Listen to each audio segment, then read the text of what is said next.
So the next piece of the puzzle is 5 types of digital assets. And these are the things that you may already have that will make your content managed website so much stronger. And that really, whenever we go in to develop a new website, the first part is a discovery process of what do we have that's already in the can? What content, what images, what has been taken, because the things that are already made are the crux of the problem. You know, really, you could make a great website with 5 great photographs and Times Roman, right? If the headlines were good and the photos were good, it really wouldn't matter all the other structures. So it comes down to, what are my digital assets? What do I have on hand to build this website? And that if you're going to be using a content management system, getting your arms around your digital assets is going to save you an inordinate amount of work down the line. The first digital asset is content. That when you strip away all the design, when you strip away all the pictures, when you strip away everything, all you're left with is content. And really, the easiest thing for Google to catalog is content. So you need to take everything you've ever written. If you've been in dental economics, if you've been featured in Plastic Surgery Monthly, if you've been on People magazine, that your content that's already been written, you should definitely figure out a way to appropriate that and use it online. If you're traveling across country, I've had doctors on long flights build unbelievably compelling websites because they were focused and they had a chance to sit down and really do something without anyone bugging them. And again, that's this idea of generating content. No one has as deep a knowledge of your practice as you.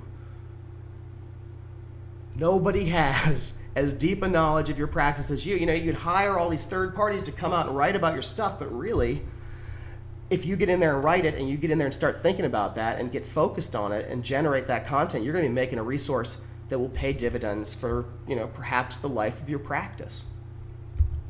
The second digital resource that is wildly important to anybody in the cosmetic side of our business is your photography. Like, your before and after photos are the pictures of your life's work. Everything you studied comes down to your results. And yet, 2/3 of the people I work with bring in these blurry, dark pictures where the before doesn't match the after, where there's a side view and no front view. It's like, people are going to choose you based on the photography. Like, a picture is worth 1,000 words. Like, you need to not only, this is your most critical digital asset at the whole practice. And a lot of people are like, well, I'm just not a very good photographer. It's like, that's a terrible way to face the results of your life work. That's like Mark Twain saying he's a lousy writer. You know, like, you really, the results are what speak in the aesthetic industry. People that make good aesthetic choices in their photography tend to make good aesthetic choices as surgeons. That great photography, and think about it, write 100 pages of content. That takes a long time. Publish 100 before and after cases. That doesn't take anywhere near as long. The search engine benefit can be the same for both. That a photo with a good story and a description of the case is just as good as a page of content, probably better than a page of content about breast augmentation in Philadelphia. You know, that if you hinge your website on your results, not only is the website going to get cooler from a human standpoint, it's going to get cooler from a search engine standpoint. And that we do a whole webinar on digital photography, but man, you need to, if you're not concerned about the quality of your digital photography and you feel like it's an afterthought and it's keeping you from your business, you're not looking at it right. Because at the end of the day, the guy with the best patient photography is probably going to rise to the top of the search results. I mean, looking forward as Google gets better and better, surely that's going to be the best resource. So your digital photography is probably your most valuable resource in a aesthetic business. The third type of digital asset is video. And this is a cool example. Like, this video has been watched 5,000 times. Like, that would be pretty good traffic for a website. That'd be really good traffic for a website for a month. That if a picture's worth 1,000 words, video is a picture of 30 pictures a second. That's 30,000 words a second. That's my video picture math. But it's true that video can be very compelling. If you were to want to learn how to dance, it would certainly be easier to watch a video than read a book. The same is true on learning about cosmetic surgery, learning about a doctor. Like, if you can come across as cool and compelling in a video, you've built awesome content for your website that may have legs beyond the scope of your website. Again, it's back to this. In search engine optimization, I'm starting to not care if they ever see the website, as long as I'm increasing the number of eyes that see phone numbers. And a video, we have Dr. Hurwitz in Philadelphia. His video on surgery after massive weight loss has been watched 15 million times. 15 million times. Like, that so radically eclipses the amount of traffic we've gotten through his website that it's, I don't know what to say. That video was very powerful. And in general, if you like, what am I going to do? How can I create content that's going to have me compete?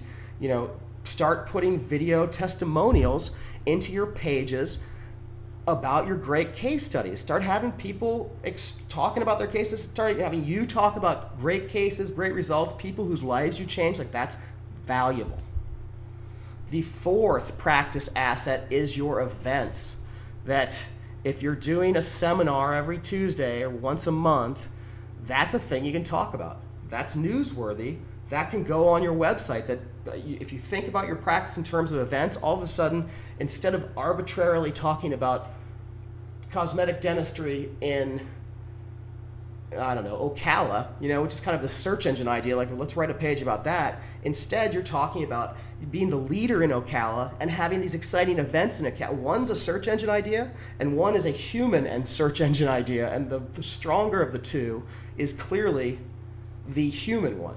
And if you think about your practice and events, all of a sudden you've got this awesome asset that you can talk about in all these channels, and you keep pushing people back to. One of the coolest events I've seen is on Facebook pages. A lot of our doctors are starting to do photo contests where someone holds up a picture of or takes a picture of them holding up the name of the practice on a piece of paper, or their pet wearing the name of the practice. Like, photography travels all over the place on Facebook, and these guys are leveraging that with these cool online events, and then they're talking about it on their website. It's a neat idea. It's the future of practice marketing, because clearly it ain't the yellow pages. Like, the things you do and things you release from your site and cool events give you something to talk about. One of the most powerful digital assets you have is legitimate news. That if you can get in the paper or on the news or mentioned somewhere, not only does that have a search engine value, it's got an implied credentialing. It says this guy's legit, it legitimizes you. So it's got this big search engine benefit, and as you feature those logos, those things on your website, it's back to this idea of credentialing, that no one's gonna read the whole website front to back, top to bottom, but they certainly will understand what a Fox News logo means and what a Herald Tribune logo means, and that logos and images and legitimate news very much credential the practice. And the more you can get that stuff together before you build a website, the more time you're going to save, because then you're putting together the elements rather than hunting them down.